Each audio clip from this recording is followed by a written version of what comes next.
Do you feel like you're just a trash artist? Like you just fucking suck? Me too. That's why we come together on Mondays and try to get better. So we have our submissions from the Discord. This is my favorite part of the week, right? I don't feel alone in this, and hopefully neither do you guys. We're gonna go through these tattoos, give some reviews. This is all designed to get better, not to hurt feelings. Let's get into the first one. Mean ass MF. I wonder what that means. I feel like I'm progressing really slowly. Welcome to the club. And kind of stuck at the level that I'm at. Some advice would really help. What a great solution to what you're going through by asking for help. That's how I always get unstuck. Okay, awesome. I can see right off rip you have a bunch of concepts that you understand. What I'm noticing is I like how this is kind of formatted, the shape here. You don't have to do this, but I really like to just map out flow and like pieces. This is how I would do this area. And I like how the head kind of curves with the arm and then the body like flushes out. So I like that. You do have these lines at the bottom that kind of contradict that a little bit. And I know this one's like coming across. I would like go with the body direction, you know? So I might add some like negative stuff more like this instead to kind of complement. I like all this stuff at the top. I think the reason this stuff at the top looks so good is because you have the negative space with the black background, right? Our forefront image looks kind of flat though. It looks decent at the bottom here. Let me get red. Like it looks decent at the bottom here because we do have this black next to this light chest. So that's cool. But then it's like all middle of the road tones here. So it makes the head look flat. So we can bump that a little bit. Like what I probably would have done is where you left all the negative space in the background, instead of like negative, maybe it becomes like a light gray on top. So you only have black and medium gray or light gray. And then when we do that, it brings our main subject out, right? So right off rip, we can do that. We can tone down the background a little so it stays in the back. Now, what are our important features? Kind of the helmet, the right side. And I would force some light. You know, I'd probably like cut the middle, and everything on the left side of him is like a little darker, right? But you did great detail on like the helmet thing, but where it starts to go behind the head, brush it back, you know? And then that creates the main focus on here. And then I would continue to do this throughout the whole piece, which is in a simple version. It's kind of like just making the stuff on the left dark. And by comparison, it'll make everything on the right look brighter, you know? You could tuck in the face a little bit by just brushing some tone. Same thing like on the left. You could have like a little shadow on the nose. But I think implementing some of these shadows will just make it look more alive, you know, like more movement, more drama. If you want to keep these like negative patterns here because they're in front of everything, I think that's fine to stay negative. Where like with the background, we brushed it away. But even from just like this little light shading that we're doing, I feel like it's making the piece like really come to life and like stand out, you know? So it's kind of like what I was just talking about, like taking that extra step to just really brush in your tones. I use negative space as highlights. So if it's not a highlight, it has tattoo ink on it, even if it's light shading, you know? And I don't think a piece should have 50% highlights, which I'm seeing a lot of negative space here. And I know it can feel like boring if I'm just brushing like a mid-gray over something, but it can help everything else kind of stand out, you know? So I would try that, kind of like what we worked on just now, and just back check at the end. Like, is there any dark spots that I could put some light next to? You know, we could have gone maybe like light up here to kind of stand in the background. If you want to use white, you know, you can brush it on these parts here to just really increase the volume on this thing. But I think you're really close, you know. Maybe try some single light source stuff. First and foremost, just separating the background, you know, from our main subject, right? But you're there. Maybe implement some of these small things. It'll bring the piece to the next level. Thank you so much for your submission. Let's get to the next one. Next one, tattoo jelly. Which reminds me, do you know the difference between jelly and jam? Can't get stuck in a traffic jelly. Nice. Cool, I love this. I can already tell it's 3RL. It's my favorite characters. It's Frosty the Snowman and the Lego guy. No, I'm just kidding. Okay, so right off the rip, things I like that this gun's black. I like that you're going full black, you know, in the eyes, the mouth.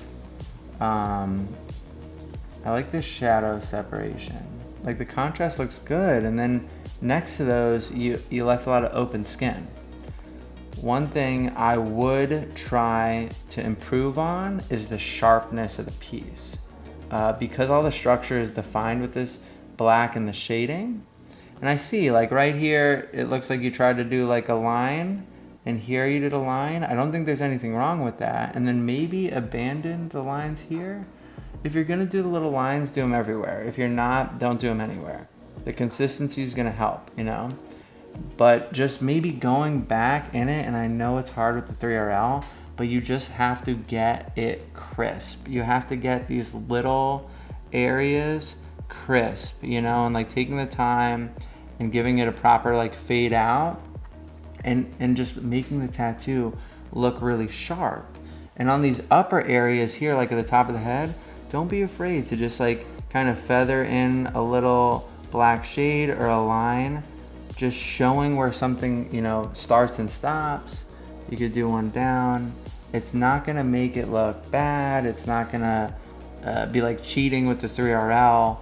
I do it all the time in my videos. I almost shade in a line, you know, or I will just line it out if it's like a more illustrative piece. I kind of like that you weren't using lines. You just, when you do that, you can't be like loose with it. You have to be sharp, you know? So you have to take the time to make the negative skin look perfect, right? And we do that with the black, right? Or the shading. I would have, cool, you finished it how it is. Now I would take ultra black or black in your 3RL and I would go back over it and sharpen all this up. Like in the armpit, make sure it's like, you know, black. Make sure down here it's sharp. Anywhere there's negative skin, so like on, you know, our snow guy here. What's he from, Dan? He's from Frost or something? Frozen. Frozen? Same thing, that's what I said. I know things.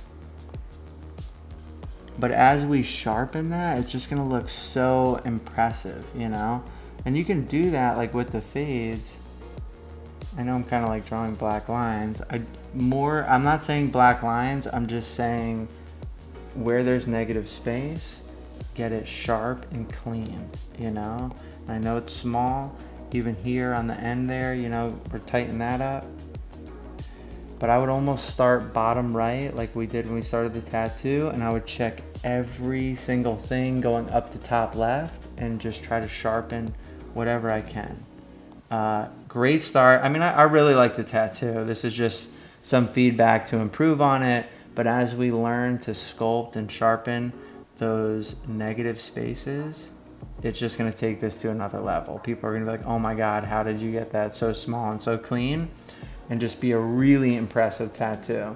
So thank you so much for your submission. I would love to see more of these pieces. All right, on to our next. This is a familiar name, Thomas the Trend Engine. Finish the lower half of the thigh, John reviewed.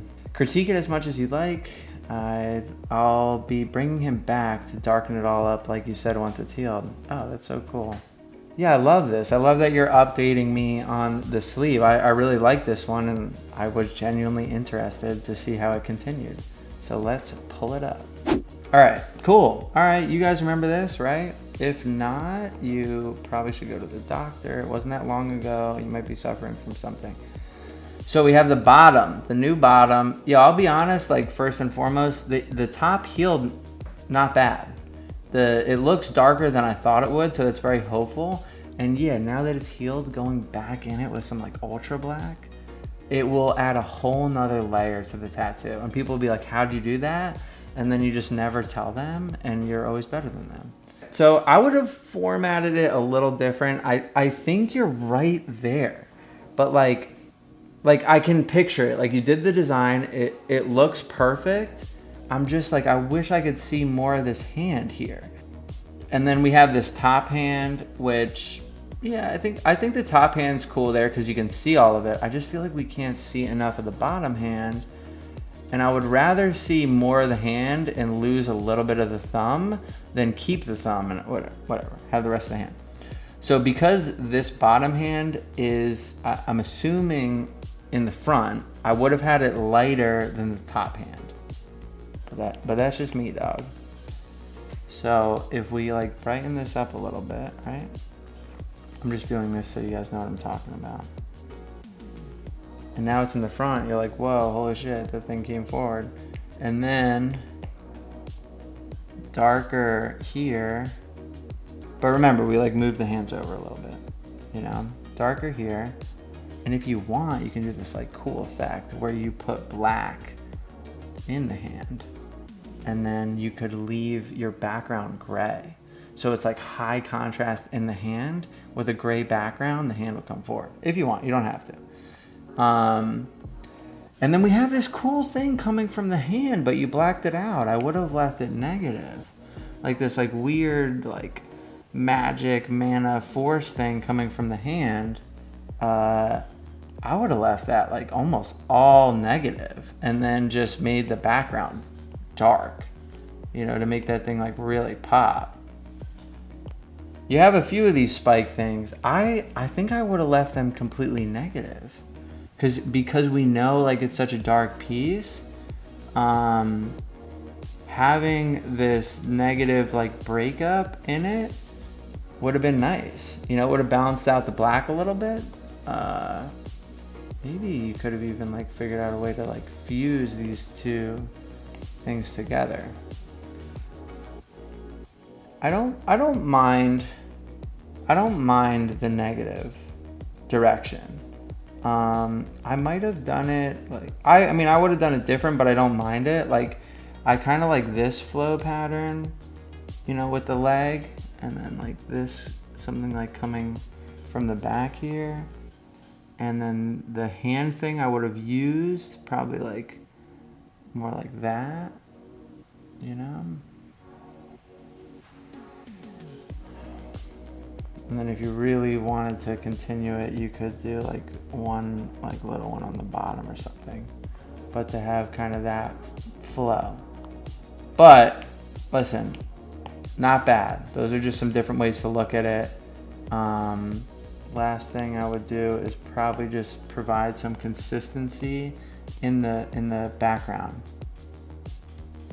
But I understand why you did that, because you made the spikes black, so you kind of need a lighter background. I think that's why it would have worked better with the spike things just being negative. But just something to keep in mind, like if I know I'm gonna have a dark piece and I'm layering things on top, like more flow points, I'll make them light. If I have a light piece, they could be dark. But you did that all in the mask here. Like all these points are light, and I think it's cool that you did that. And it's very helpful, even that you went dark, you left this light border on it to keep it separate. But cool, I appreciate the continuation of the sleeve. Those are some just tips and tweaks, you know, maybe for next time. Everything you're doing makes sense to me, and I understand it. Maybe some of the feedback could help, you know, for the next one. I'd love to see how this heals. Either way, when it heals, let everything heal. Go back in with a dark black. You know, I was saying the ultra black. Going with a dark black. Pick your darkest points and just hammer black in. You're going to get a whole nother level in your design. But thanks so much, Thomas the Trend Engine, for keeping me updated. Hopefully we'll see more of this sleeve. All right, and last but not least, Victor Tattoo Artist. I wanted to add mine to see what more I could have done to this piece and just get critiqued. Let's get into the tattoo. Okay, classic negative space cross with the double rose. So to me, this lacks some flow. This is a tough area of the body to work on. The ribs, I mean, you know, I'm guilty of it. I'm like, where do you want your tattoo? They're like, I want it on my ribs. And I'm like, oh man, cool, the hardest spot. So these white lines I just drew is the flow points that I'm kind of working with. And we have the cross as like a big up and down. So what I probably would have done is maybe put the cross on an angle a little bit. And then to show that flow, I'll do it in red. I probably would have done 3 roses. Maybe one up here, a big one here, and then a smaller one there. You know, or you could reverse it. But it breaks it up a little bit. It staggers it, almost like cascading. It creates more flow with our directional point being this way, you know, coming down that way. I know you have to have enough background to create the negative look. So, not that it's a necessity, but like I said, I would have the negative cross kind of on its side, aimed in that direction. That helps with body flow. Even if we left it straight up, you can still help this, you know, with the movement of the roses. Also direction, like maybe all the roses are facing the same direction, facing up or facing down. But this is gonna help with flow and it's gonna look more natural on the body. Right now, it's just pretty flat because it's straight up and down. It's one rose stacked on top of each other. To me, it doesn't feel organic. When I look at like, you know, a bunch of roses together, one's in front, one's somewhat hidden, and I'll try to mimic those features, you know, in the tattoo. So you can have a big one in the forefront, you can have little complementing ones in the background, maybe you can only see half the rose. It gives it way more of like an organic feel. So I would like to see that implemented on a piece like this. But it is a cool effect, you know, and you can easily get this effect. You just take up more background, you add another rose. I don't know the circumstances. Maybe the client only wanted 2. Even with 2, you can make one bigger, one smaller. Kind of helps with avoiding the flatness. But that being said, a lot of good points on this, especially working on the ribs. I see the black background in there. Not to like keep harping on the same thing, but you could even use the black background. You know, if you like brush it out a little bit this way and down this way to just help create some movement, you know, on the body there. Show some direction, right? This looks so terrible what I'm doing, but hopefully you kind of get the idea of having that movement. Cool. Well, that being said, hopefully that helps, you know, a little bit with rib tattoos, with arranging, you know, flowers. Guys, thank you so much for all the submissions. This is really enjoyable for me to do with you guys. Not only am I looking at your work and talking about ways to improve it, but it's also reminding me on the techniques that I need to stay sharp on to get better in my own work. So you guys are definitely helping me. If you're still watching the video, I know not everyone has made it this far in the video. You, to me, are a true viewer. I'm gonna be leaving little secrets at the end of the videos for you guys that have powered through the whole thing. So just a little treat to everyone that's watching the entire video. So one secret is we gave away a Bishop machine not too long ago. We reached out to the winner and they still have not answered. So we're gonna give them a time limit. They're just about at that time limit. If they do not collect, we're gonna pick a new winner. So use this information to your advantage. Do not tell other members in the Discord. We will figure out a way that you can benefit from this information, but it looks like we're going to be giving the machine away again to one of you lucky viewers. So hopefully it's you. Hopefully it's not someone that stopped watching at 2 minutes. Either way, very exciting. We'll continue to give away a ton more things. Thank you so much for the submissions. Maybe yours is next week. Enjoy, guys.